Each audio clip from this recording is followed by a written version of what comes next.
Welcome back, ladies and gentlemen. It is time for the grand finals here for the 24th ESL Pro Tour European Weekly. We've got a Terran versus Zerg. In the top right, it is Liquid's Clem.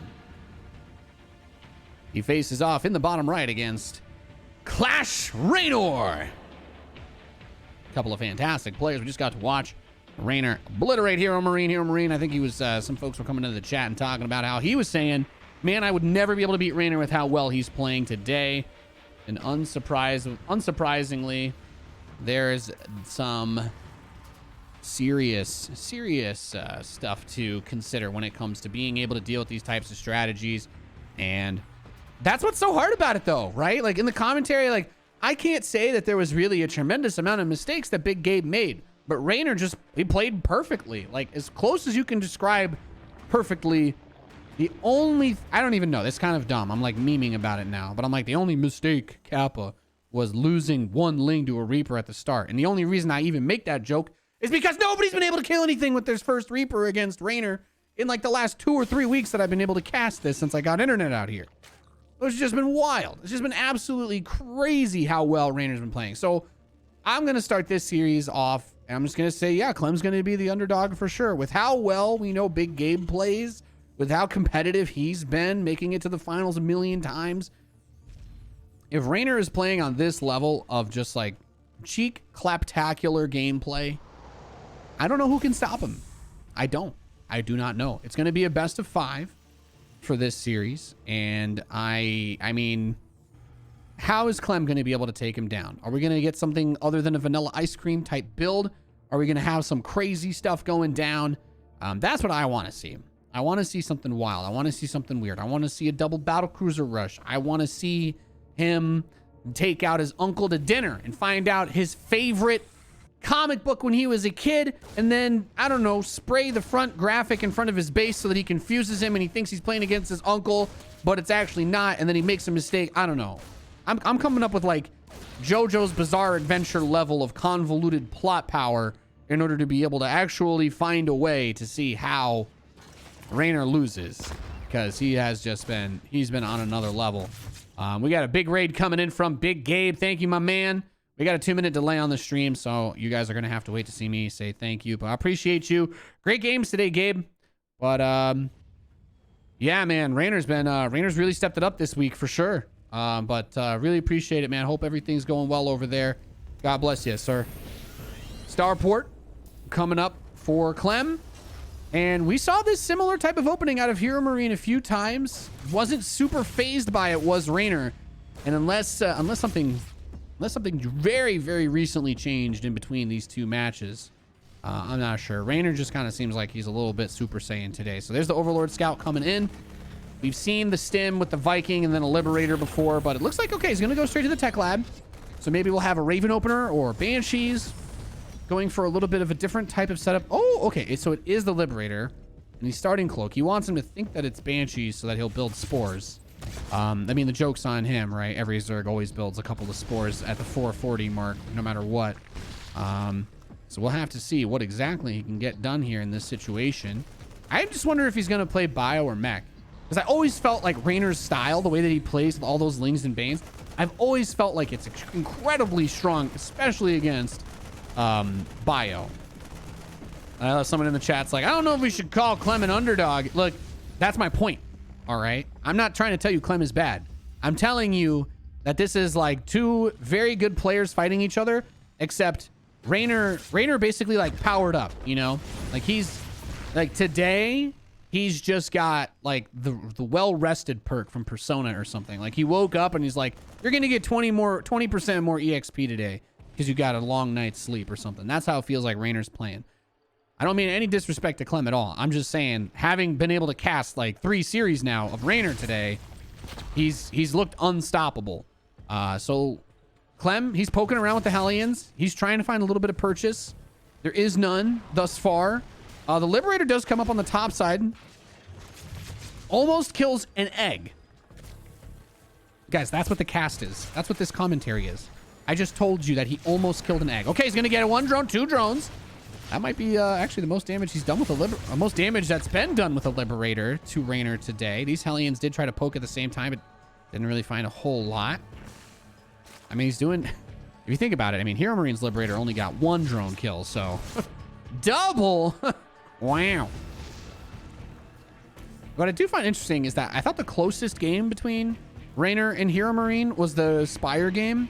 This is not as fast of a Spire as it was on Golden Wall against Hero Marine, but it's definitely still... I don't know. Like, he did better when he skipped it. Like, I felt like the Muta game was the one where Hero Marine had the greatest chance to win, but it's really hard to try and analyze and break down Reynor's decision making because he just doesn't really make mistakes. And he's even got he's crapping on this this third base over here, so we'll see what he can do. He's gonna have to bring the Marines out, clear that out, and then you've got to start worrying about the Ling run bys and everything else. Yeah, no, that's what I was saying. Like, I thought that Hero Marine played pretty well. I didn't really have any complaints. It was just like, it just didn't seem like he could do anything against Reynor. Like, Reynor's defense was just stupid. To the point where he had to, like, what, throw away all those Hellions for 8 drones in game 2. Like, that's brutal. Right? Nexity in chat asks, what breed are your dogs? I have a golden retriever. He is 7 months old. His name is Lewis, and he is amazing. So these Marines are going to try and join the Hellions now with a couple of these tanks. A very fast push. Medivacs coming in behind it. The armory's not ready quite yet, but we actually don't have Banelings. Somehow, there's no Banelings here for Reynor, and you know, this has to do probably a little bit with the Spire plays. He's been saving all that gas. He didn't even try to build that many. He's trying to defend this with just Zerglings, but he's still got the Hellions over here with the Marines. 6 of them still alive. The Medivacs are just barely going to try to get there in time. And unfortunately, all they can do is evacuate a handful of units. This Liberator, with the 2 kills, went back over and did nothing, tragically. And this is what I'm talking about, though, right? Like, that looked perfect. He had like 16 Marines and like 6 Hellions and 2 siege tanks against 30 Lings and nothing else. And Reynor still clapped him. Like what the do you want me to say? What the is there to say? No, Reynor's playing extremely well. I mean, upgrade path looks really good. He does have the armory. Did not start his 2-2 yet. Clem. He's getting the wall off on the 3rd base here. Everdream on the low ground, which is going to allow him to push forward onto the map. It's just hard because we've seen the transition into the lurkers. We've seen not really so much Hydras. I mean, he just kind of uses Hydras as a transition unit. He's not really like big on that. Reverse bio, it doesn't seem. But then the Mutts come out, and maybe he was hoping that Clem was watching. I think he was hoping Clem was watching the last game, and he's like thinking that, oh yeah, he's gonna make 1,000,000 mutas like he did versus Hero Marine. That is not the case. And Clem wants to push again. He's got another big beefy army. He's got his 1-1 still. He has 2 tanks. He's got Medivacs, but the mutas and the Lings and the Banes, he wants to just pop this open. He says, look, man, you're not leaving your base. You're not going anywhere. I got you for 3 minutes. 3 minutes of playtime. These Marines just barely trying to get out, so they're going to push that harass force back. But now the add-ons are exposed. And how is Clem going to be able to deal with this harass while trying to push on creep against so many Ling Bane? He's got 78 Zerglings, 15 Banelings. This is an absolutely tremendous amount of Zerg forces. He needs the tanks to focus the Banes, but the tanks are so slow. And then the back line becomes vulnerable to the Mutalisks if they poke those siege tanks, if they're not close enough. The Lings and the Banes coming up one more time. Phenomenal Baneling hits. He clears out about a quarter of the Marines right there. The Mutas are busting the wall open. He's going to need to rebuild that. Some of these Marines are actually not enough to actually fight against this Mutalisk count, even with the support of a handful of Medivacs. And meanwhile, he's trying to push this fresh base. There's so many Zerglings, so many Banelings.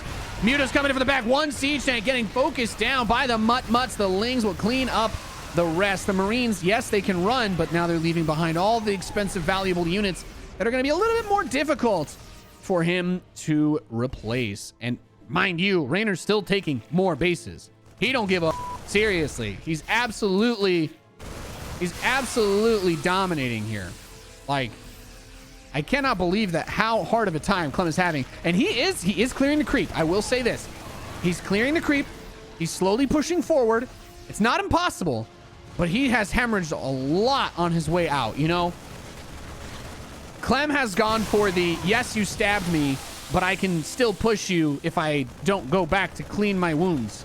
That's basically what's happened here, right? It's like a 2-part anime episode where he's like, I know my legs are broken, but I can actually possibly win this if I don't go home and get a cast.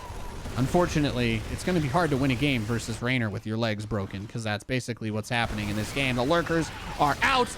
I didn't even notice that, man. He got the lurkers. He's got his hive. Vipers are coming out. He's getting seismic spines to give the lurkers 10 range. Breaking this position without the siege tanks is going to become increasingly difficult, which means for Reynor, the game's focus is going to shift to getting rid of those tanks. But without ghosts, he can just abduct them. He can use Blinding Cloud on the Marines to help close the gap for the Zerglings. It's going to be hard. He is getting close to this base. This is the scenario that Clem needs. Can he get something done? Finally, it looks like this base is going to get smashed down. That Liberator to support the tanks. Very nice combination. These mutas are ready for the 4th to arrive, though. And that extra boost in economy is going to be incredibly important. Reynor, though, he's finally got that tier 3 he was looking for. He does now have the range upgrade, but he doesn't have the burrow upgrade. This is really the last window of opportunity that's going to be open in this game. He burrows the lurkers fearlessly in the face of the Liberator siege, and he gets a good Blinding Cloud on the tanks, but he's not able to capitalize on it. He's not able to actually get Lings and Banelings to connect with the Marines, and if he unburrows the lurkers now, well, oh, there you go. There's the scan. So it looks like Clem has finally managed to wedge himself into a position that cannot be easily removed from. There is a tank in the back, but he hasn't been able to use the lurkers the way that he wanted. He just hasn't, and now the Liberators are coming in. The muta count was never high enough to deal with these, and somehow, some way, I think Clem might be able to pick this match up. Reynor did such a phenomenal job all game long, but Clem just needed one of these pushes to find a little bit of ground to siege up, to move on out and take over this position. He just, when you're spending this much gas between the Corruptors, the Vipers, the Mutas, the Lurkers, it's hard to have the Banelings, and at the end of the day, it was a lot of Marines that won this game for Clem. GG, the first game goes to our Terran. And that was fantastic. I have no other way to describe that. I really felt like that game was just Clem losing, and then Clem all of a sudden was like, no, I've got my 2-2 upgrade. I'm ready to go. And that 2-2 hit, and all of a sudden, everything fell apart for Reynor. That's the hardest thing about the lurkers, is that both of the upgrades for the lurkers are not just important, they are necessary. Like, you need them. Like, you really cannot do a whole lot with the lurkers if you don't have both the burrow upgrade and the other upgrade, the range one. Well done.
All right, we're in the lobby for game 2. We'll be getting into it in a moment.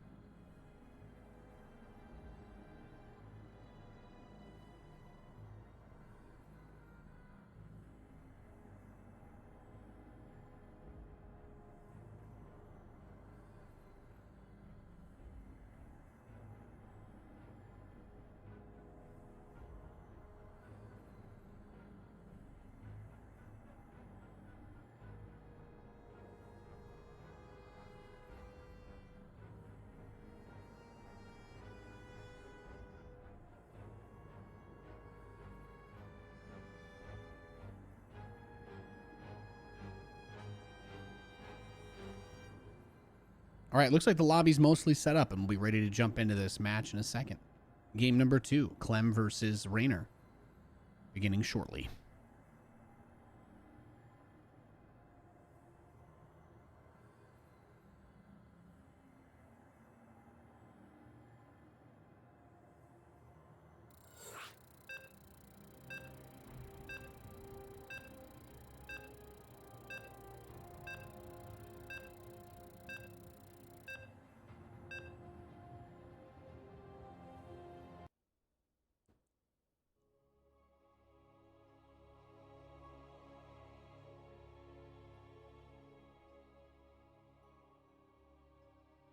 All right, we're loading in. Thank you all for hanging out. Thank you for tuning in. I hope you're all having a fantastic day wherever you are in this great big old wide world. If you're enjoying the broadcast, I do upload VODs of these, and the VODs are actually higher quality than the stream. So if you think the stream quality is nice and you're like, Nate, I missed some of the games, or I missed last week's weekly cup, they're uploaded all in beautiful 1440p. I record them at 25,000 kilobits per second. So they are very, very nice VODs up on youtube.com/Nathanias.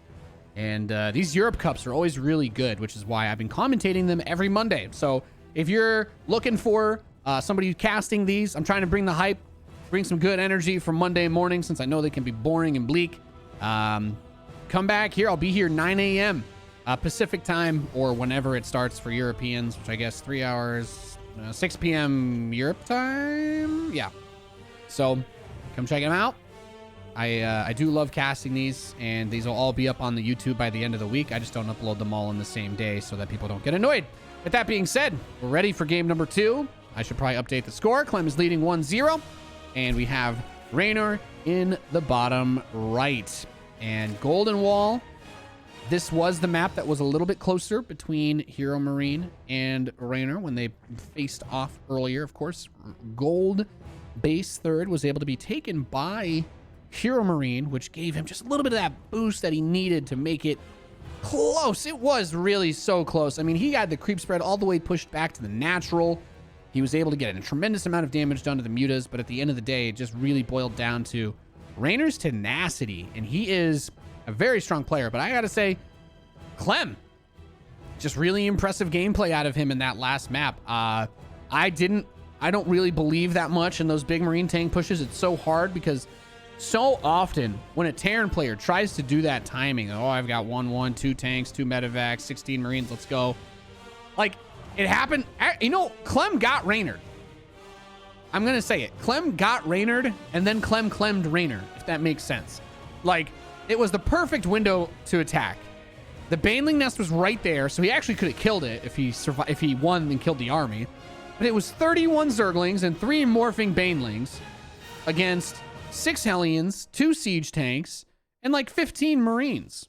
And the 2 medevacs were like halfway across the map coming to reinforce. And somehow, with just 31 lings, he killed all of that. And I thought to myself, I'm like, yeah, this is how Reynor wins his games. People get into these obviously good situations, and then they lose anyway. Like, it's not even that, like, Clem played bad. It's not even like Hero Marine played bad, but like Reynor just finds these extremely tight windows to make magic happen. And that's why he's one of the top European Zerg players. One of the top Zerg players on planet Earth. Can't speak from Mars, obviously, but he's a phenomenal Zerg player. So this game, third command center for Clem in the main base off of 1 gas. Important to note, tech options won't be crazy, so we will get some reactored Hellions. In my opinion, the follow-up here is probably a Viking and then into Stim. I'm not 100% sure. He doesn't really have the gas income that he needs to do anything techy, right? He can't afford a Liberator.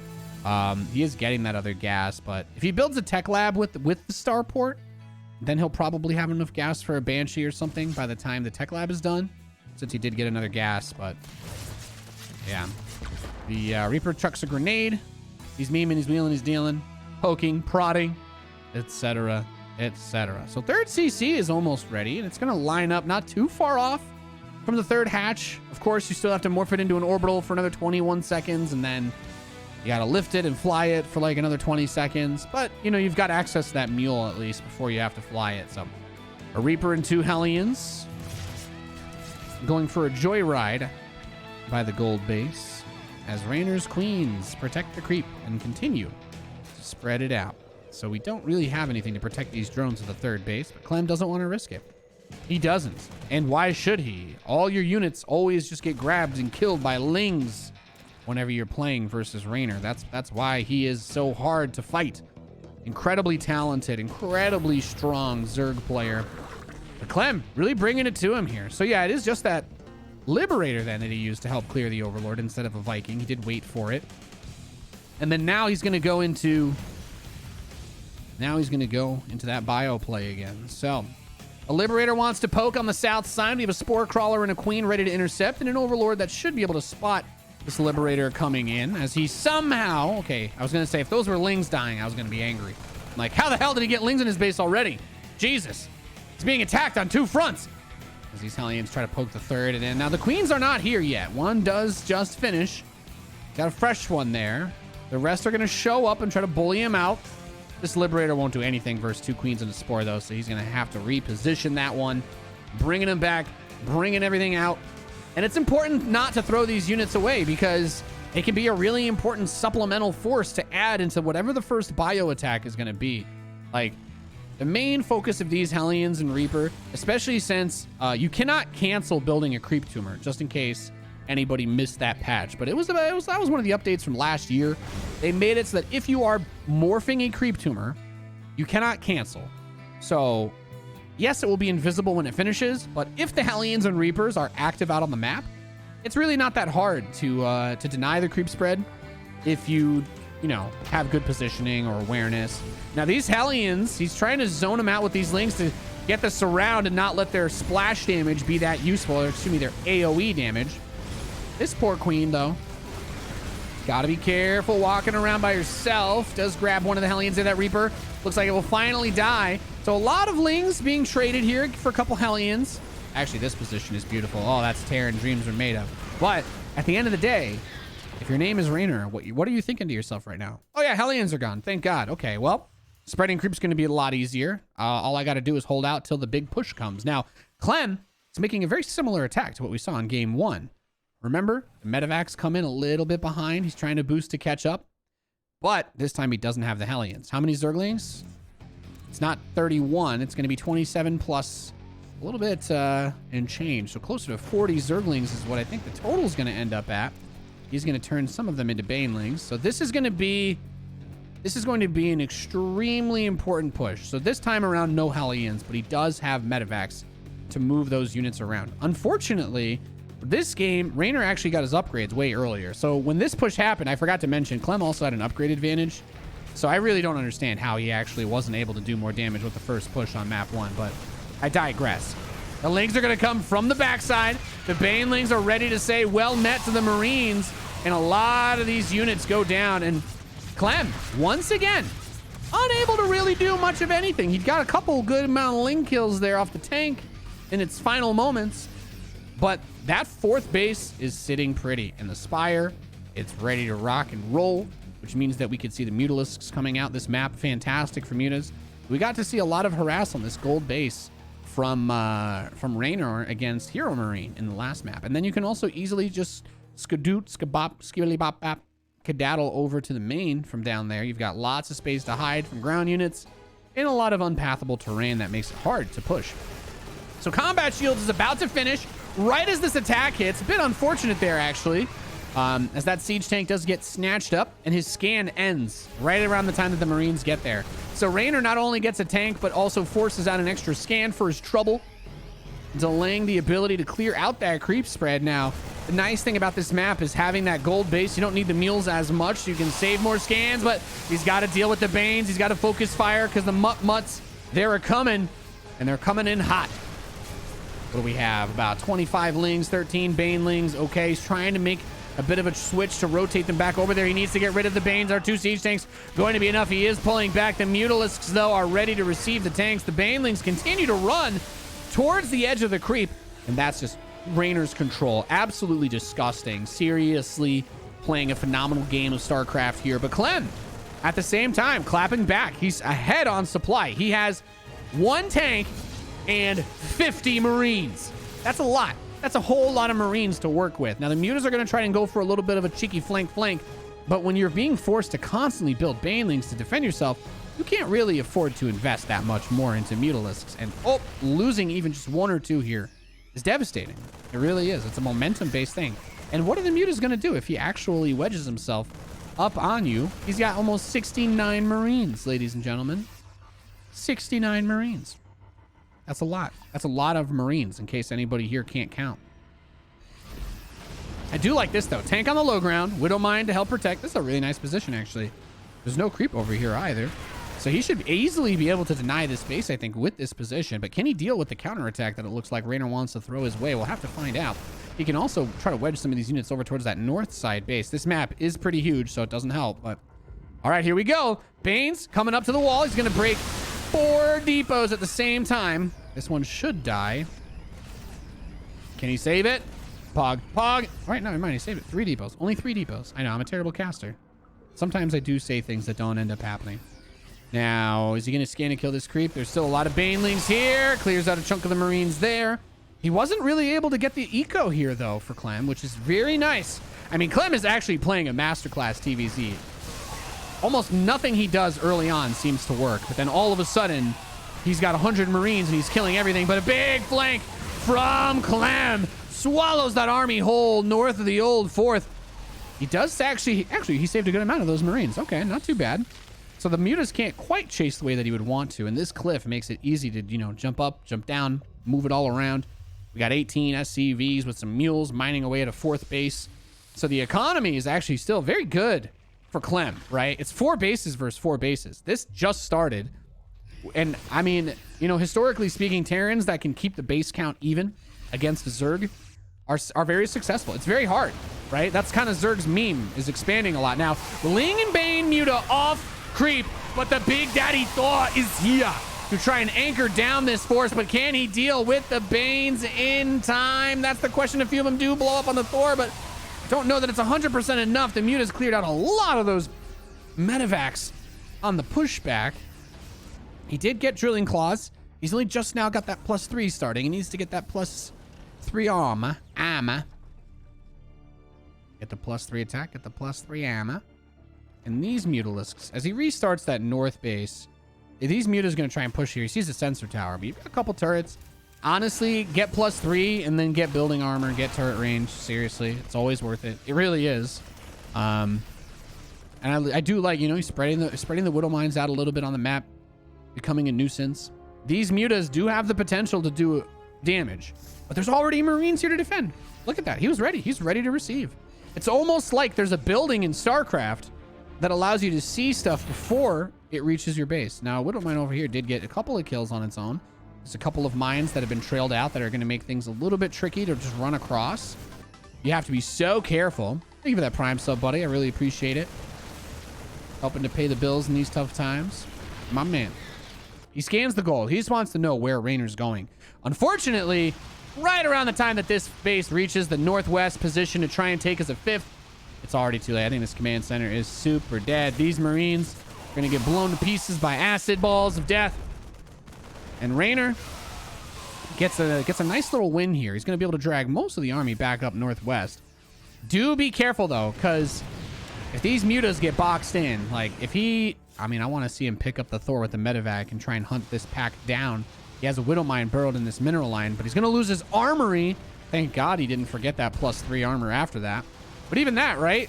He's peppering in a good amount of damage. The Liberator doesn't kill super easily, but he's bleeding out a lot on the Mutalisk side of things to try and make this work. But at the same time, Clem is ready to go and deny that gold base on his own. He's got tons of forces here. He's ready to try and punch that front door in, as we do have, tragically, the World Satisfy LN as our, he's going out. What an idiot. What an idiot. Not my words, red eyes. Sorry, it's just a little caster joke there for you. As we wait for Romsley to drop out of this match. Rest in Alfredo, fettuccine, tortellini, linguine, panini, deluxe.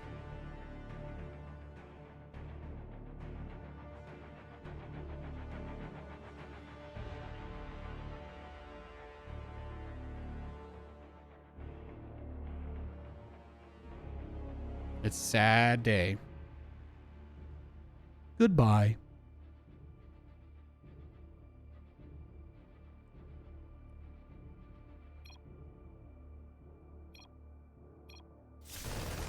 All right, and the game is back on. Always unfortunate when those things happen. Command center over here being denied by Reynor's Mutalisk. Now, the gold base was killed. He's trying to trail out a few mines. Oh, really good control by Clem to actually make sure he doesn't lose those. Now, here's the awkward thing. When you get drilling claws, this is the weird thing. You get drilling claws and the widow mines burrow fast, but then your armory gets killed by mutas and your widow mines are actually not invisible anymore. You have to keep the armory alive. I've had a couple of weird games where my armory's been killed and I'm like, oh yeah, no, my widow mines are completely visible after they shoot again, even though I got the upgrade, which is quite odd. Some days I miss the old way it worked.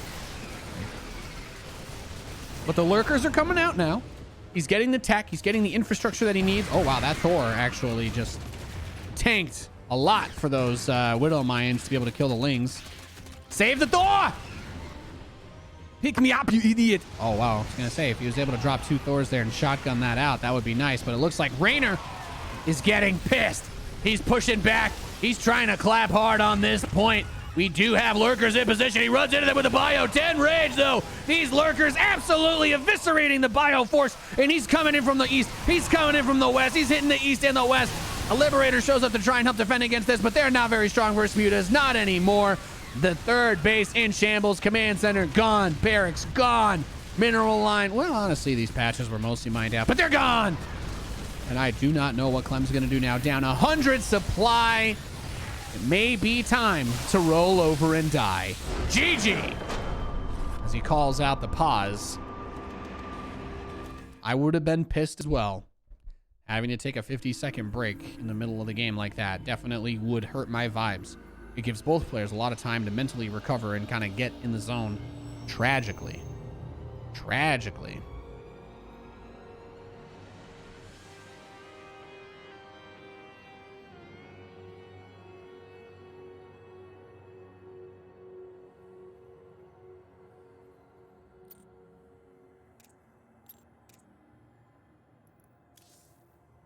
The person asking, yes, this is the final.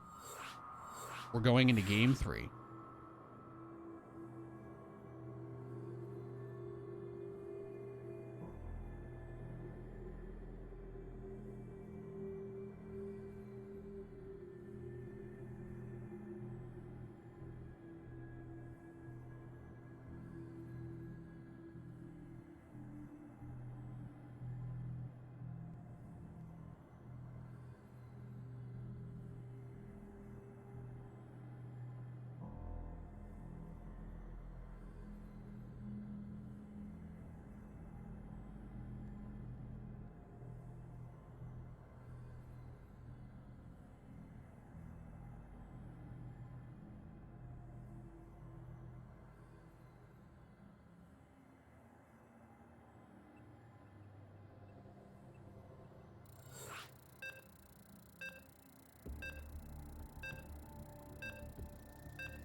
All right, we're loading into game number 3, ladies and gentlemen.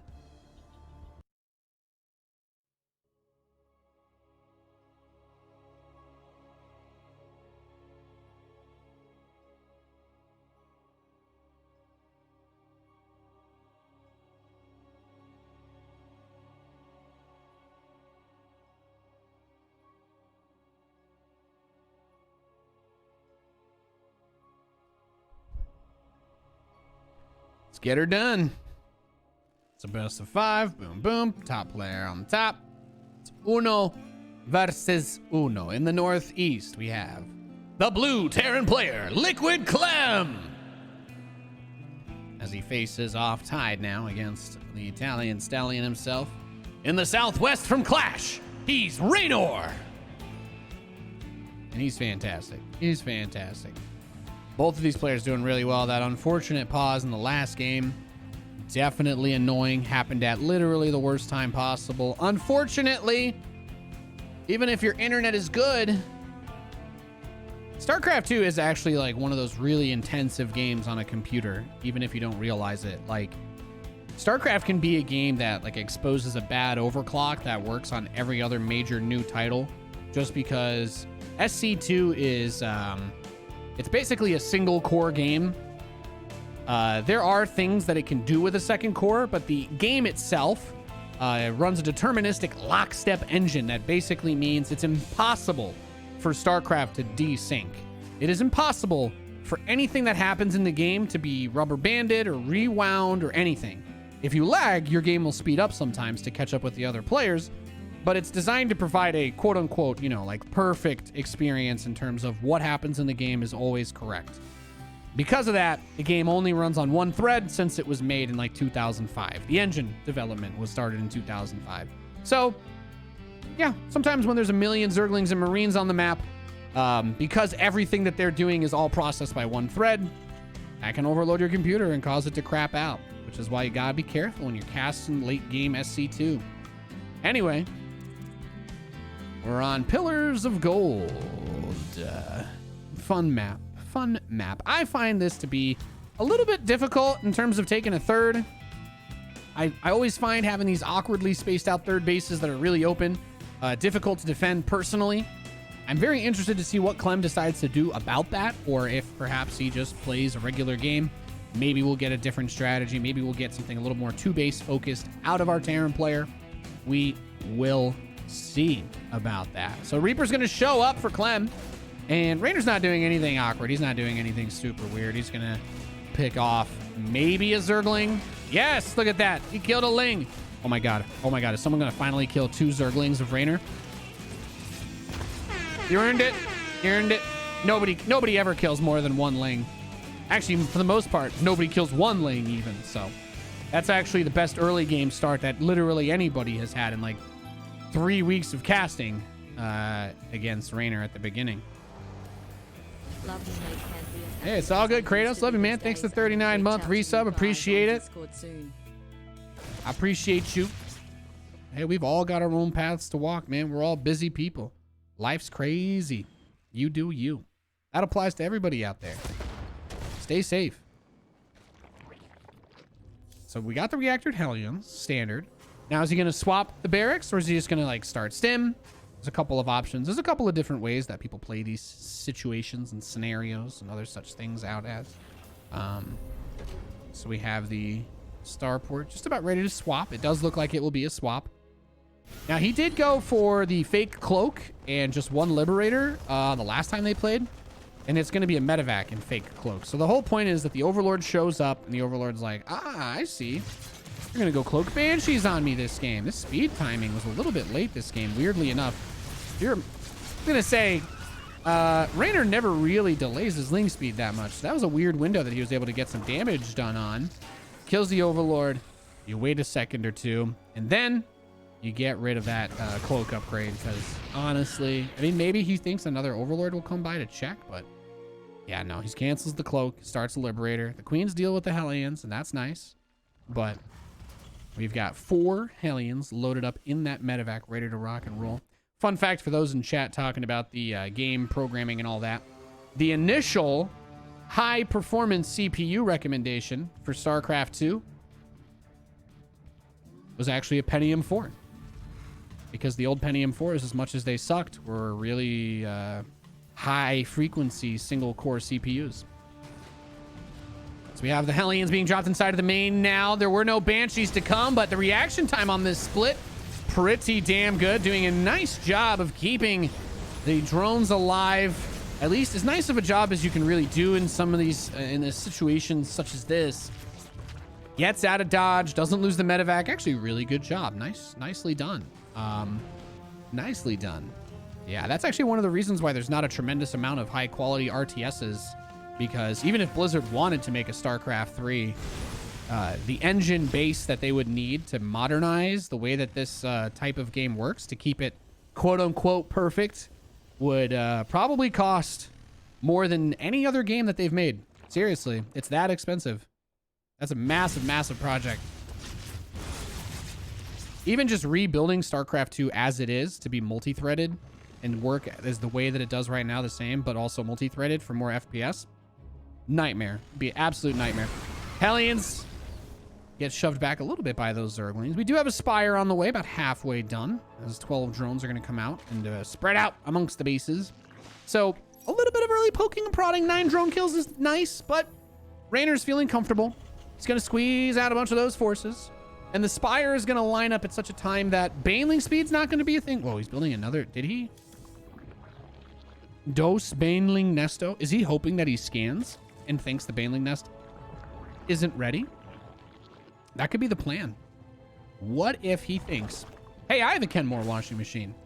But what if he thinks that because the Baneling Nest is so late, he can attack with Hellbats or something, or just yeet himself in, but he doesn't know about the first Baneling Nest? Sorry, I think I'm looking for a little bit more than there actually is in this subject, if we're being honest. The Mutalisks are going to come out. Okay, he canceled the second Baneling Nest, realized, oh, I don't need that. He doesn't have Baneling speed started yet, though, so he just immediately cancels this base. There's no way he can save it. There's absolutely no way he could have saved this base without a Baneling Nest being already prepared, especially not without Bane speed. So this is actually a really nice little spot for Clem to dig into. He's able to clear some of the creep out. He's actually slowly opening the door to siege the main base. Oh my god. Maybe the Bane... Oh my god. Maybe... Okay. Well, the Mutas are trying to counterattack. There's nothing there to defend that.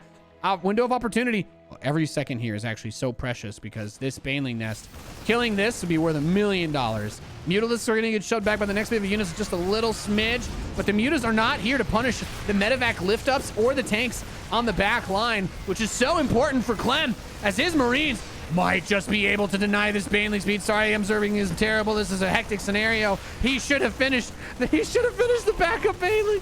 Oh, that's funny. Imagine that. The game where you cancel your second Baneling Nest, you immediately lose the first. That's incredible. Thank you for the gift sub, Geefboz. Much appreciated, brother. So the Mutas do eventually come back, but he can just drop the Marines down the ramp. He scans up for vision in case the Queens or anything were coming, but unfortunately you've got not enough Marines to deal with the Mutalist count. I mean, Reynor's macro has still been on point despite the damage that he's taken. He secured the southeast expansion.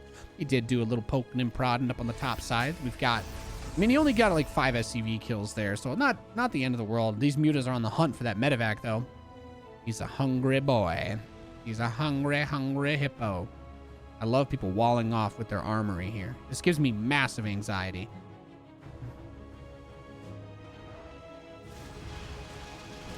Ooh, medevac with 1 hit point. I can't write this. I can't make this stuff up. Okay, so we got some Hellbats. We got a tank. Now, Baneling speed, by the way, is really far away. He does not have Baneling speed. He's very far from having it. If the 4th base gets killed again here, honestly, I take it back, by the way. This has definitely been a pretty even match of a best of 5.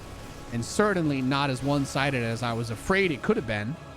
The Mutas are still being annoying, but the Zerg players had his 4th base canceled twice. And close to completion, might I add. That's what happens when you don't have Bane speed. Like, it's just, no. It's so easy to focus fire down the Banes. And the other problem, of course, especially like off creep, the slow Banelings will never catch up to the Lings. So your regular Lings just run up and die instantly. It's just tough, man. These mutts coming over. Grab a siege tank.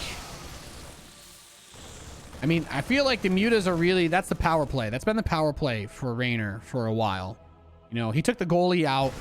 He said, try to get another score here because without the Banelings, it's going to be really hard to win this. Bane speed is finally ready. He's setting up to try and sandwich this army. I'm assuming that some forces will go to the south side. He doesn't want to just push from one direction.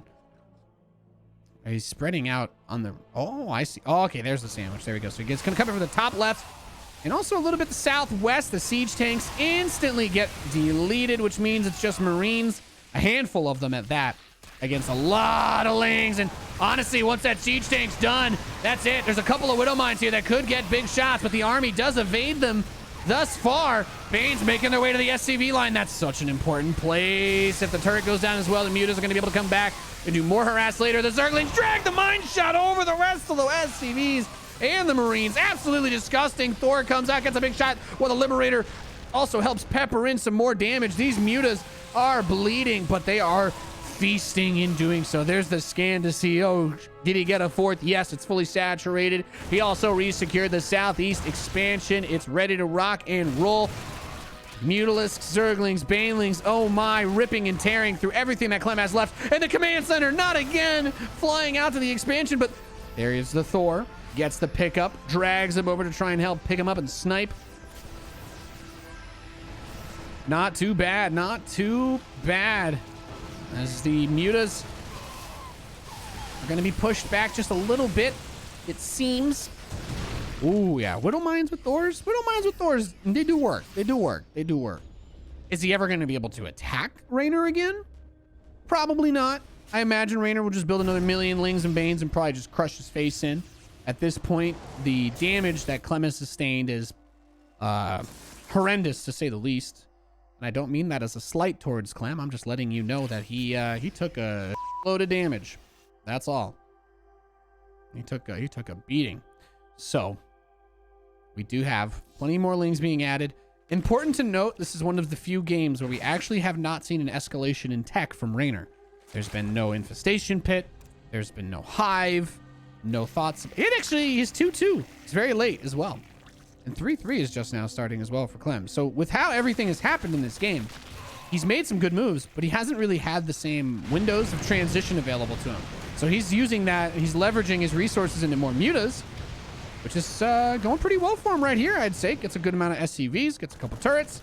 And then, of course, that's going to mean that he needs to invest more on the other side. And what happens while the Terran player is running Marines around in their main base trying to catch Mutalisks? That Widowmine trap is actually amazing. But he's about... Are you ready for this? Oh, yeah, I'm going to get copy strike. Hang on. Just kill it. There you go. Well, he tried to be cute and clever with his Widow Mines, but... It didn't work, my friend. And now he has 3 bases. Still a decent amount of SCVs. Good upgrades. Big army. He has to do damage with this push. He has to get something done here. He absolutely has to. But the mines, they didn't clear out all the mutas. I guess he lost a bunch of them. This one he can kill for free. That one doesn't have its shot ready. So we got the west side expansion. Oh, those Banelings got amazing hits. Mind you, most of these Marines are actually at yellow health. So if you drag a Widow Mine over them, they will die.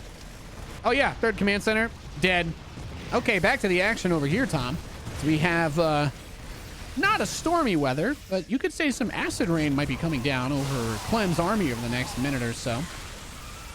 As the Lings, Banes charge over to the Thor. Of course, the Thor can take a beating, but the rest of these forces, he's like, all right, I killed your base. Is that enough? No. And then he magic box against the Thors.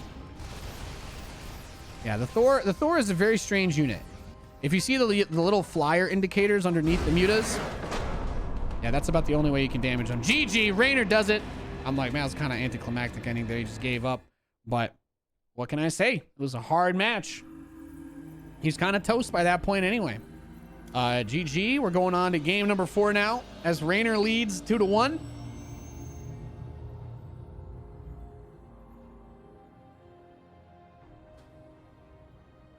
Thank you, Pudding, for the Twitch Prime sub. I really appreciate your support. Helps a lot.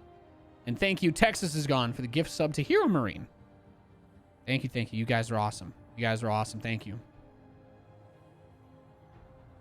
We'll get into the next lobby as soon as possible. Okay, we're in the lobby.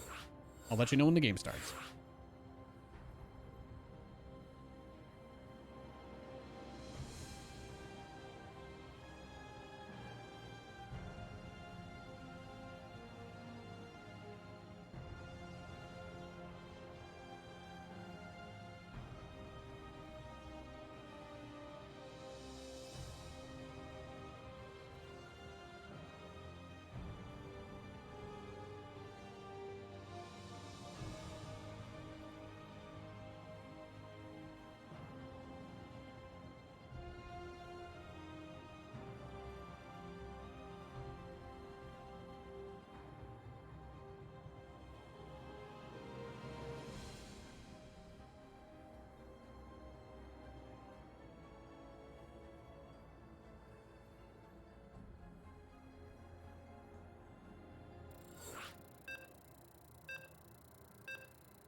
All right, game is starting. Could be the last map, ladies and gentlemen.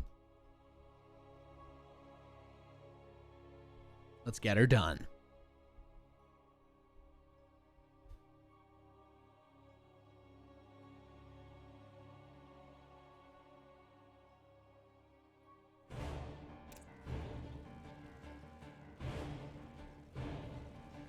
In the top right, spawning as the Red Terran player, Liquid Clem. Trailing 1-2 in this best of 5, the grand finals for the EPT Europe Weekly, as he goes to get ready to cheese his opponent in the bottom left. Clash Reynor. Absolutely fantastic matchup that we've had here today. Good stuff. One of those units was Ron Lyons. Ronnie Lyons, you know, no unit in StarCraft could really properly match the speed and the low OVR of Ron Lyons. Ladies and gentlemen, it is going to be dos racks. Oh no, tres racks. Oh, so it's going to be proxy 3 racks. I mean, I guess this SCV could be for something else, but presumably he's just going to build a 3rd barracks layer. Now, Raynor's Overlord is 100% going to see this if he doesn't change course. So, the question now becomes... Oh, this is literally Raynor's vision. I put it on. All right, yeah, okay. So he's checking the Overlord. When the blue outline is there, that means he sees it. And he's going to see it soon. There you go. He catches a whiff. The SCV does not see the Overlord. Clem does not know. He knows now. Okay, so Clem now knows he's been spotted. This is important. He just GG's. Oh! Oh! Well,